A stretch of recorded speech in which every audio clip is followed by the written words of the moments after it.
बच्चों, high power money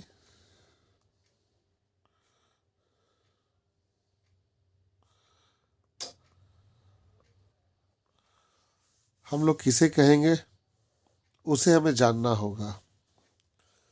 बच्चों, high power money को जानने के लिए हम लोग को ये जानना पड़ेगा कि हमारे भारत में करेंसी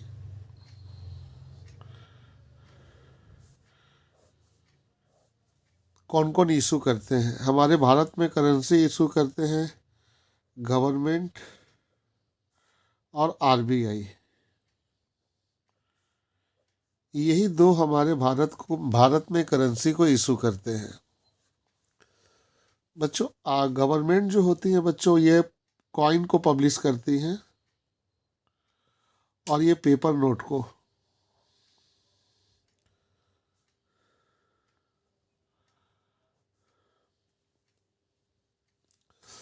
तो करेंसी जो है हमारी इशू करने के कॉन्ट्रैक्ट दो ही लोगों के बीच में है। हमारे इंडिया में दो ही हैं जो करेंसी इशू कर सकते हैं, एक है गवर्नमेंट और एक है आरबीआई। गवर्नमेंट का काम है कॉइन को इशू करना।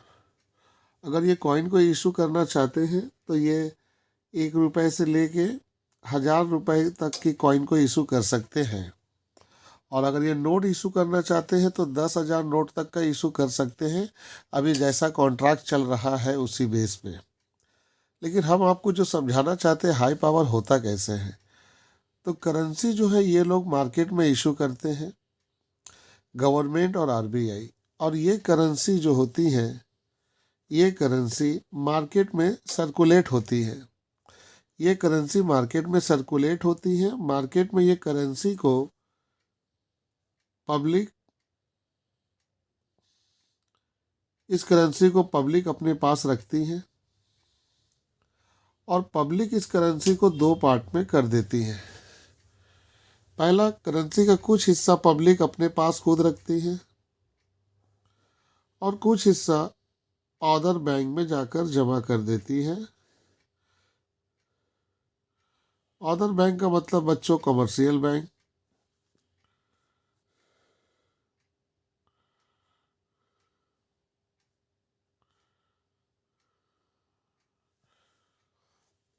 अब ये कमर्शियल बैंक में जो जमा करती है, ई कमर्शियल बैंक क्या करती है बच्चों, ये आरबीआई के पास कुछ डिपॉजिट अमाउंट जमा कर देती है और बाकी जो रुपए बचती है वो फिर पब्लिक को लोन दे देती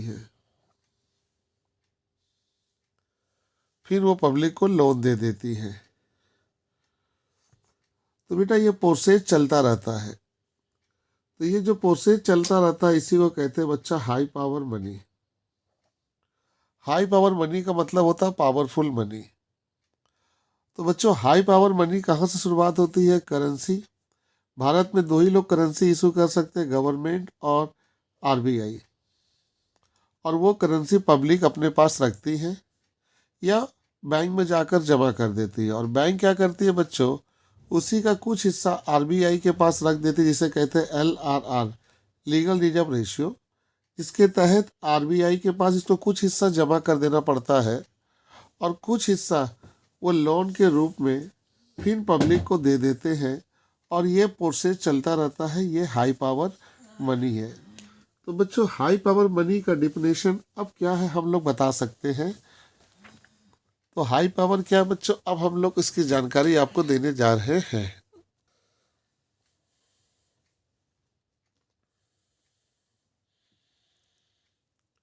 high power money refer to the total liabilities of monetary policy. High power money को हम लोग बोल सकते हैं मॉनेटरी ऑथोरिटी, जो हमारे देश में पैसा को पब्लिश करते हैं। तो हाई पावर मनी जो होती है बच्चों, वो refer to the total liabilities of monetary authorities. जैसे हम लोग कह सकते हैं आरबीआई, गवर्नमेंट, ये हमारे देश के मॉनेटरी ऑथोरिटी है। इनकी जो टोटल लाइबिलिटीज होती हैं उसी को कहते हैं हाई पावर मनी। यानी कि हमारी जो हाई पावर मनी है वो ये बता रही है कि आरबीआई या गवर्नमेंट ऑफ इंडिया की जो टोटल लाइबिलिटीज़ होती है उसी को कहते हैं हाई पावर मनी। इसके अंदर क्या क्या आ सकता है?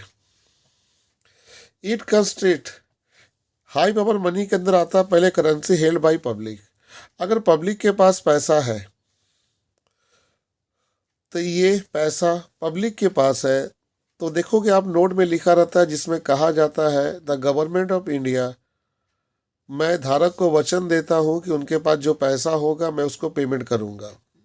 तो करेंसी अगर पब्लिक के पास है तो पब्लिक को घबराने की ज़रूरत नहीं है।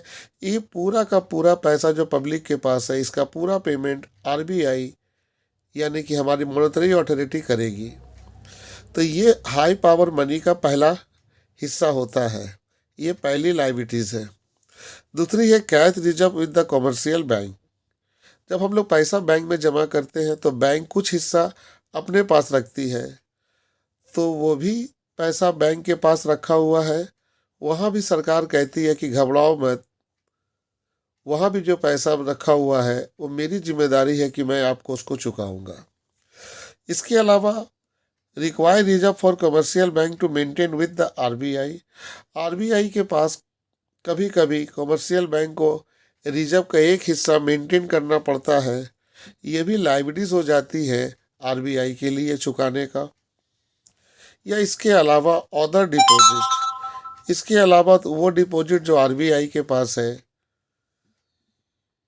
वो सभी चीज़ें मिलकर हाई पावर मनी बनती है। तो हाई पावर मनी में तीन तरह के चीज़ देखी गई। एक पब्लिक के पास अगर करेंसी है, एक अगर पब्लिक के पास करेंसी है तो सरकार के लिए लाइबिलिटीज़ है, सरकार को चुकाना होगा। रिजर्व है अगर कॉमर्शियल बैंक के पास, तो कॉमर्शियल बैंक के पास अगर रिजर्व है तो वहाँ भी आरबीआई के लिए लाइबिलिटीज़ बन गया। या इसके अलावा आरबीआई के पास कोई रिजर्व का पैसा जमा है या अदर डिपॉजिट जमा है, ये भी लाइबिलिटीज़ बन गया आरबीआई के लिए। ये तीनों जो लाइबिलिटीज़ होती है बच्चों, ये तीनों लाइबिलिटीज़ को हम लोग कहते हैं हाई पावर मनी। तो बेटा this high power money is also called the monetary base या reserve money of the country. मतलब हाई पावर मनी को दो नाम से जाना गया है, मॉनेटरी बेस या reserve money of the country. यानी कि हमारे देश का जो पैसा है सरकार के पास रिजर्व के तौर पे रखा हुआ है और ये पैसा सरकार चुकाएंगी। तो बच्चों ये हाई पावर मनी की बातें हैं, इसको आप ज़रूर नोट करना।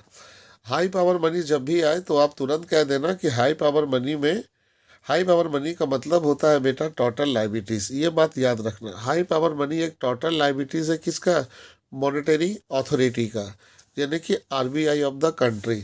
उस लाइबिलिटीज़ के अंदर क्या क्या आ सकती है? उस लाइबिलिटीज़ के अंदर आ सकती है पहले करेंसी जो पब्लिक के पास है, क्योंकि करेंसी एग्रीमेंट कागज है, ये अगर पब्लिक के पास है तो आरबीआई को देना होगा। अगर रिजर्व, अगर पब्लिक का पैसा रिजर्व के तौर पे कमर्शियल बैंक के पास है तब भी ये लाइबिलिटीज़ है। या कमर्शियल बैंक रिजर्व के आरबीआई के पास कुछ पैसा रख देती है तो आरबीआई के लिए लाइबिलिटीज़ है। ये सभी को जब आप मिला दोगे तो ये हाई पावर मनी बन जाएगी। हाई पावर मनी को हम लोग कहते हैं बेटा मॉनेटरी बेस या reserve money of the country.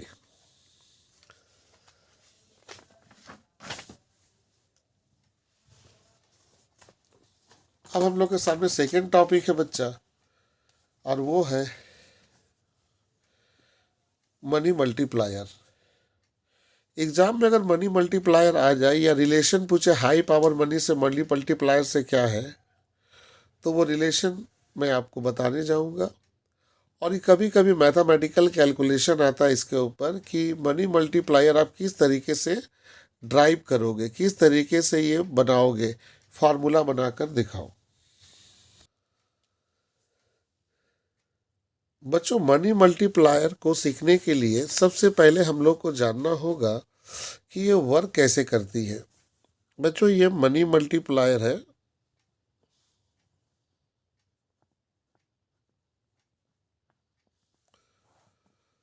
चलिए हमने मान लिया LRR लीगल रिजर्व रेशियो मान लीजिए 10% है।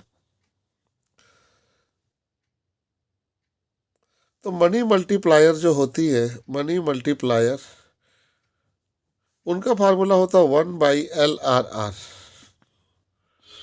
यानी कि 1/10%। तो बेटा अगर हम इसको करें तो 1/10/100, तो 10 ऊपर चली जाएंगी, 100 ऊपर जाएंगी, 10 नीचे आएंगी, यानी कि 10 टाइम्स। अगर लीगल रिजर्व रेशियो 10% है तो मनी मल्टीप्लायर 10 टाइम्स होगा। यानी कि कोई अगर बैंक में रुपए जमा कर रहा तो वो रुपए 10 गुना बढ़ जाएगा, 10 गुना बढ़ जाएगा। अगर लीगल रिजर्व रेशियो 20% है तब क्या होगा? 1/20/100, 100 ऊपर जाएगी बच्चों, 20 नीचे आएगा।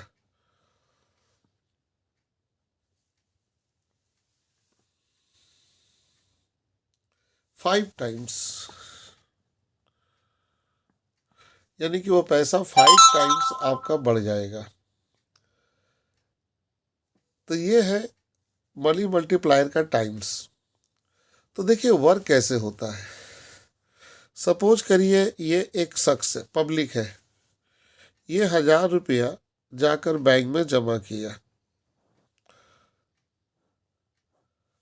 बैंक के पास LRR है, वो है 10%, यानी कि बैंक को अपने पास 10% पैसा रखना होगा। तो बैंक 1000 का 10%, 100 रुपया अपने पास रखता है और 900 रुपया का वो लोन दे देता है। फिर ये 900 जो लोन है, ये 900 जो लोन देता है पब्लिक को, अब वो पब्लिक उस लोन को लेकर दो काम कर सकता है, या तो वह खर्च कर सकता है या तो वह इन्वेस्ट कर सकता है। अगर वो जो भी करे, ये पैसा घूम के फिर बैंक के पास आ जाता है।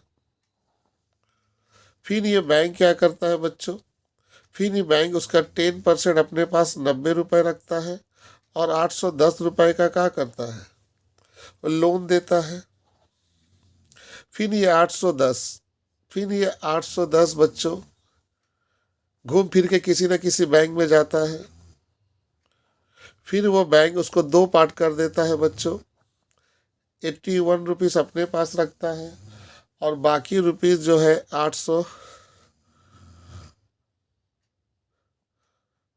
719 रुपए या कुछ भी रुपए ये लोन के तौर पे दे देता है। ये जो प्रोसेस है बच्चों, ये प्रोसेस तब तक चलता रहता है, ये प्रोसेस तब तक चलता रहता है बच्चों जब तक हम लोग का मल्टीप्लाई 10 टाइम्स ना हो जाए। यानी कि ये जो 1000 रुपया जमा हुआ है, अगर लीगल रिजर्व रेशियो 10% है तो इसको अगर हम 10 से मल्टीप्लाई करें तो 10,000, यानी कि हमारे इकोनॉमिक्स में 1000 रुपये 10,000 रुपये में बदल गई। यानी कि के गुना हमारा डिपॉजिट बढ़ा तो हमारी डिपॉजिट जो है बैंक में 10 गुना बढ़ गया। और वो कैसे बढ़ा? 1000 रुपये से। यही वर्क जो होती है, यही जो फंक्शन होती है बच्चों, इसको मल्टीप्लायर कहते हैं। यानी कि मल्टीप्लायर का मीनिंग यही है बच्चों कि अगर हम पैसा बैंक में जमा किए तो बैंक कुछ हिस्सा अपने पास रखती है और कुछ हिस्सा वो बैंक लोन के रूप में देती है। अब वो जिसको लोन देती है तो वो लोन लेके दो ही काम करते, या तो खर्च करते या इन्वेस्टमेंट। फिर वो पैसा किसी और के पास जाता है और वो पैसा उस बैंक में ले आता है। फिर बैंक क्या करती है, उसका रिजर्व अपने पास रखती है, फिर कुछ वो लोन दे देती है। ये प्रोसेस चलती है, इसे कहते हैं क्रेडिट क्रिएशन, और इसी को क्रेडिट क्रिएशन कहते हैं। और इसमें जो हमारी रकम जो होती है वो अल्टीमेटली 10 टाइम्स हो जाती है, क्योंकि लीगल रिजर्व रिजर्व 10% है। अब आते हैं मनी मल्टीप्लायर की डिफिनेशन की तरफ।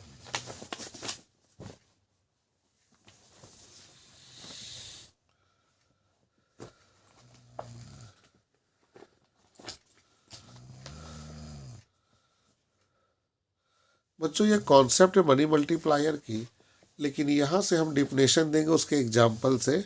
Money multiplier are many times of deposit. Money multiplier जो होती है वो डिपॉजिट को बहुत बार कर देती है।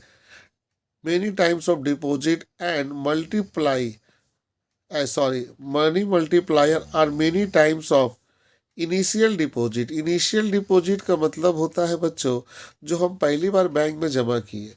जब हम कोई रुपया पहली बार जमा करते हैं तो उसको वो मेनी टाइम्स, बहुत बार बदल देती है। मतलब 1,000 को हम जमा किए तो उसको वो 10,000 कर देती है। 10,000 जमा किए हैं तो हो सकती है उसको 1,00,000 में कन्वर्ट कर देती है। Many times money multiplier are many times of initial deposit. Initial deposit को बहुत बार वो मल्टीपल करके जमा कर देती है। And the multiplier by which is called money supply, is called money supply, sorry, is called money multiplier, is called money multiplier.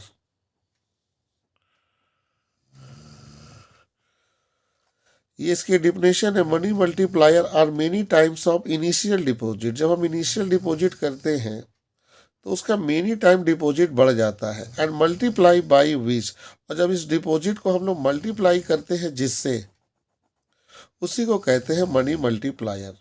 Suppose अगर L R 10% है तो मनी मल्टीप्लायर होगा 1 बटा में एल आर आर। तो 1 बटा में अगर हम 10/100 करें तो इसका मतलब हमारी डिपॉजिट जो है वो के टाइम बढ़ेगी, 10 टाइम्स। बच्चों ये उसकी डिफिनेशन है। और बच्चों यहाँ इसकी कॉन्सेप्ट के बारे में हम लोग अब डिस्कस करेंगे। The process of credit creation. Credit creation का मतलब वही, हम अगर 100 रुपया दिए तो बैंक 10 रुपया अपने पास रखा और 90 रुपया लोन के तौर पे दिया, उससे कहते हैं credit creation. The process of credit creation bye commercial bank. Commercial bank जब क्रेडिट क्रिएट करती है, यानी कि जब लोन देने का काम शुरू करती है इकोनॉमिक्स में, तो उस वक्त उसे कहा जाता है क्रेडिट मल्टीप्लायर, या क्या बोला जाता है, money multiplier.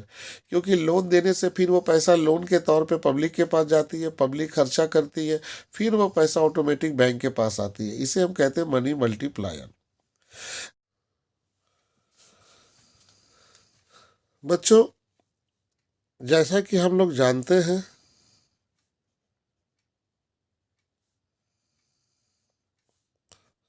High power money जो होती है उनकी जो फार्मूला होती है वो C+R+RR होती है। और बच्चों जो मनी सप्लाई है,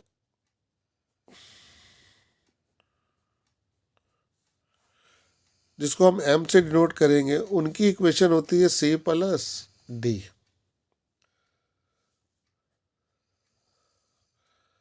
अब बच्चों अब हम लोग वन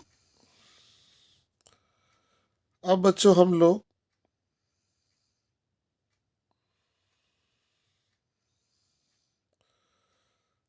अब हम लोग 2 को 1 से डिवाइड कर दे रहे, यानी कि बच्चों यहाँ पर हम लोग 2 और ये हमारी फर्स्ट है, इसको हम लोग डिवाइड कर रहे हैं। तो C+D और C+R+RR हम लोग ले लिए। अब यहाँ पे बच्चों हम लोग क्या करेंगे, यहाँ पे बच्चों हम लोग C और D, रिम्यूनरेटर और डिम्यूनरेटर दोनों में हम लोग डिवाइड करेंगे बच्चों D से, और यहाँ लिखेंगे dividing by D both numerator and denominator.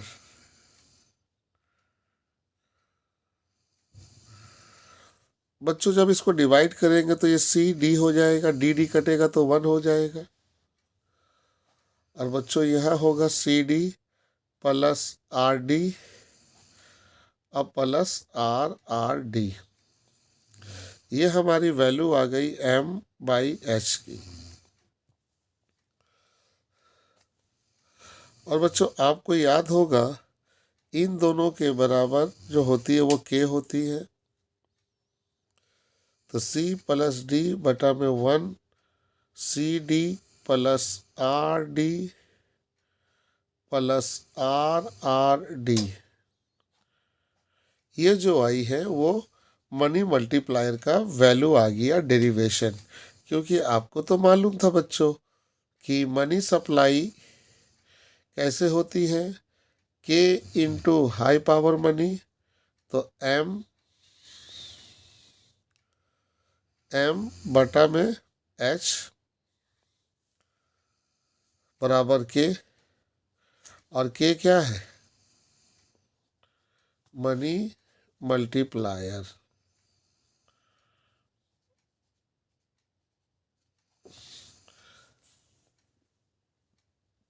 बच्चों आने का चांस है, इसे नोट कर लीजिएगा।